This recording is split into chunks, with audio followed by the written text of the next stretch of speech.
Hi friends, welcome to Sujatha pressure cooker. నేను మీ సుజాత. ఈరోజు వీడియోలో ఒక మంచి రెసిపీని మీతో షేర్ చేసుకోబోతున్నానండి. మైక్రో ఓవెన్లో ఫిష్ ముక్కల్ని ఎలా గ్రీట్ చేసుకోవాలో చూపిస్తాను. చాలా సింపుల్, చాలా ఈజీ అన్నమాట. మనం ఫిష్ ఫ్రైని ఎక్కువ ఆయిల్ పోసి డీప్ ఫ్రై చేస్తూ ఉంటాం కదండి. కానీ ఓవెన్లో మాత్రం ఆయిల్తో పని లేకుండా చక్కగా ముక్క ఫ్రై అయిపోతుంది. టేస్ట్ కూడా చాలా బాగుంటుంది. ఒకసారి ఇలా ట్రై చేయండి. ఎప్పుడు ఇలానే ఓవెన్లో చేస్తారు. మరి లేట్ చేయకుండా ఓవెన్లో ఫిష్ ఫ్రై ఎలా చేసుకోవాలో ఇప్పుడు చూసేద్దాం రండి. ముందుగా ఒక బౌల్ తీసుకొని అందులోకి 1 టేబుల్ స్పూన్ దాకా కారం, రుచికి సరిపడినంత ఉప్పు, అలాగే 1/2 టేబుల్ స్పూన్ దాకా పసుపు, తరువాత 1/2 టేబుల్ స్పూన్ ధనియాల powder, 1/2 table spoon garam masala powder, అలాగే 1 టేబుల్ స్పూన్ దాకా కార్న్ఫ్లవర్. ఇప్పుడు ఇందులోకి 1/2 టేబుల్ స్పూన్ కసూరి మేతిని వేసుకోండి. ఈ కసూరి మేతి వేసుకోవటం వలన టేస్ట్ బాగుంటుంది, అలాగే ఫ్లేవర్ కూడా చాలా బాగుంటుంది. మీ దగ్గర కసూరి మేతి లేకపోతే స్కిప్ చేయండి. అలాగే ఇందులోకి 1 టేబుల్ స్పూన్ దాకా ఆయిల్ కూడా వేసుకోండి. 1/2 టేబుల్ స్పూన్ అల్లం వెల్లుల్లి పేస్టు, లాస్ట్లో కొంచెం అంటే 1 టేబుల్ స్పూన్ దాకా వాటర్ వేసుకొని ఈ పొడులన్నిటినీ బాగా కలిసేలాగా కలుపుకోవాలి. ఈ పొడులు అన్నీ కలిసి ఇలా గ్రేవీలాగా రావాలన్నమాట. ఇలా ఉంటే ఫిష్ ముక్కలకు ఉప్పు, కారం, మసాలాలు అన్నీ ఫిష్ ముక్కలకు పట్టి టేస్ట్ చాలా బాగుంటుంది. చూడండి, ఇలా బాగా కలుపుకున్న తర్వాత లాస్ట్గా ఇందులోకి 1 నిమ్మ ముక్క రసాన్ని పిండుకోండి. అంటే 1 టేబుల్ స్పూన్ దాకా నిమ్మరసం వేసుకోండి. నిమ్మరసం వేసుకోవటం వలన టేస్ట్ చాలా చాలా బాగుంటుంది. ఫిష్ ముక్కలు ఎప్పుడైనా సరే కడిగేటప్పుడు కొంచెం ఉప్పు, కొంచెం నిమ్మరసం వేసుకొని కడగండి. ఇలా కడగటం వలన ఫిష్ అనేది నీసు వాసన రాకుండా ఉంటుంది. ఇలా క్లీన్ చేసుకున్న ముక్కల్ని ఇప్పుడు పక్కన పెట్టేసుకొని ఇప్పుడు మనం ముందుగా మసాలాలు కలిపి పెట్టుకున్నాం కదండి. ఆ మసాలాలు ఈ ఫిష్ ముక్కలకు బాగా పట్టించండి. చూడండి, ఇలా ఒక్కొక్క ముక్కని తీసుకొని మసాలా మొత్తం ముక్కలకు పట్టేటట్లు అప్లై చేయండి. ఇలా అప్లై చేసిన తర్వాత ఒక ప్లేట్లో పెట్టుకోండి. ఇలాగే మొత్తం ఫిష్ ముక్కలకు ఈ మసాలాలు మొత్తం పట్టించేసి ఇలాగే మొత్తం ఫిష్ ముక్కలను మసాలాలు పట్టించి ఫ్రిడ్జ్లో 1 అరగంట పాటు పెట్టండి. ఫ్రిడ్జ్లో పెట్టడం వలన ఫిష్ ముక్కలకు ఉప్పు, కారం, మసాలాలు బాగా పట్టి రుచిగా సాఫ్ట్గా ఉంటాయి. ఫ్రిడ్జ్లో కాకపోయినా బయటైనా సరే 1 అరగంట సేపు అలా వదిలేయండి.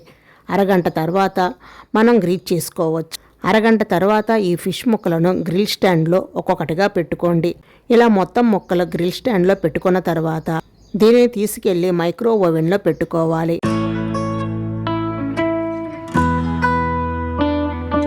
ఇప్పుడు గ్రిల్ లేదా మైక్రో ప్లస్ దానిని ఫ్రెష్ చేసి 3 టైమ్స్ ఫ్రెష్ చేస్తే మోడ్లోకి వెళుతుంది. ఇప్పుడు 20 మినిట్స్ పెట్టి ఆన్ చేశాను.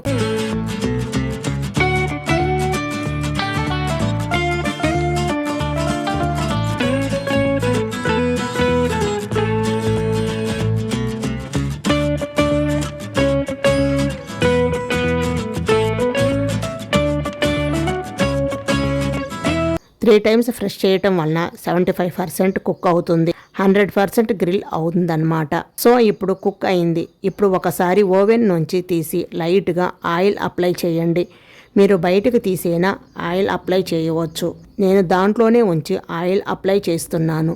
ఆయిల్ లేదా గీ అయినా అప్లై చేయవచ్చు. ఇలా ఆయిల్ అప్లై చేసుకోవాలి. మనం ముందే ఆయిల్ అప్లై చేసుకున్నామనుకోండి, పీసెస్కి పట్టుకున్న మసాలా అంతా కూడా కారిపోతుంది ఆయిల్ వల్ల. సో అందుకే ముందు ఆయిల్ అప్లై చేయకుండా ఇలా 75% ఫ్రై అయిన తర్వాత ఇలా ఆయిల్ అప్లై చేసుకోవాలి. ఇప్పుడు మళ్ళీ ఓవెన్లో పెట్టేసి ఓన్లీ గ్రిల్ని లేదా మైక్రో ప్లస్ గ్రిల్ అనేది ఆప్షనల్ని బటన్ని 1 టైమే ఫ్రెష్ చేయాలి.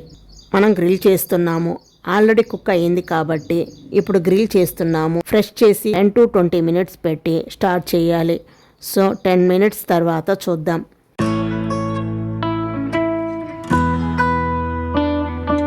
ఇప్పుడు ఓవెన్ నుండి ఫిష్ ఫ్రై అయిందో లేదో చూద్దాం. చూడండి, ఎంత చక్కగా ఫ్రై అయింది కదా. ఒకవేళ మీకు ఫ్రై అవ్వలేదు అనుకోండి, మరొక 10 నిమిషాలు ఉంచండి, సరిపోతుంది. నాకు ఇది ఫ్రై అవ్వటానికి టోటల్గా 40 మినిట్స్లో చక్కగా ఫ్రై అయిపోయింది. చూశారు కదా, ముక్కకి ఉప్పు, కారం, మసాలాలు అన్నీ పట్టి ఎంత కలర్ఫుల్గా ఉందో కదా. ఇప్పుడు వీటిని గ్రిల్ నుండి తీసుకొని ప్లేట్లోకి వేసేసుకోండి. చూశారు కదా, ఓవెన్లో ఫిష్ ఫ్రై రెడీ అయిపోయింది. ఇప్పుడు సర్వింగ్ ప్లేట్లోకి తీసుకొని సర్వ్ చేసుకోవడమే.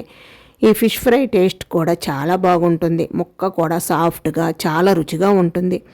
వీడియో నచ్చితే లైక్ చేసి మీ ఫ్రెండ్స్ అండ్ మీ ఫ్యామిలీ మెంబర్స్కి షేర్ చేయండి. అలాగే మీరు కూడా ట్రై చేసి మీకు టేస్ట్ ఎలా అనిపించిందో నాకు కామెంట్ రూపంలో తెలియచేయండి. ఓకే ఫ్రెండ్స్, మరిన్ని టేస్టీ రెసిపీస్ కోసం సుజాత యూట్యూబ్ ఛానల్ని తప్పకుండా సబ్స్క్రైబ్ చేసుకోండి. Thank you for watching.